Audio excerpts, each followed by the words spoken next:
সময় আসছে পালা বদলের মাঝে, এবার কথায় নয় পরিচয় হবে কাজে। বিশ্বাস করো না তো তোমার হাতে সময় আছে, না তো আমার হাতে সময় আছে, কিন্তু এই বিশাল পৃথিবীতে প্রতি মুহূর্তে না জানি কত রকম অত্যাশ্চর্য ঘটনা নিয়ে পড়াশোনা করছি। সেরকমই কিছু তোমাদেরকে জানাতে চাই এই 1 মিনিট শোতে। নিজের ভারসাম্য রক্ষা করবার জন্য প্রকৃতি সারাদিন নানান রকম খেলা খেলে থাকে।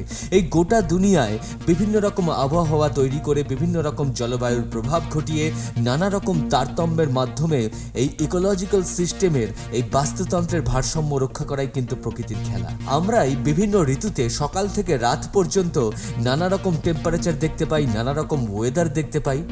এরকমই একটা ঘটনার কথা তোমাদের বলবো। 1987 সালের 7ই জুলাই ইউএসের ক্যানসাসে একটা অদ্ভুত ঘটনা ঘটেছিল। সেদিনকে টেম্পারেচার হঠাৎ করে 24 থেকে 35 ডিগ্রি সেলসিয়াস পর্যন্ত বেড়ে গিয়েছিল মাত্র 10 মিনিটে। তোমার শেয়ার ও সাবস্ক্রাইব করাটা ভীষণভাবে এক্সপেক্টেড। গুগল পডকাস্টে গিয়ে প্ল্যানেট ডিবি সার্চ করে এক্ষুনি সাবস্ক্রাইব করে নাও ফর আপকামিং এপিসোডস। আর তোমার দেওয়া কন্টেন্ট এই এপিসোডের অন্তর্ভুক্ত হতেই পারে, তাই ইউ আর অলওয়েজ ওয়েলকাম।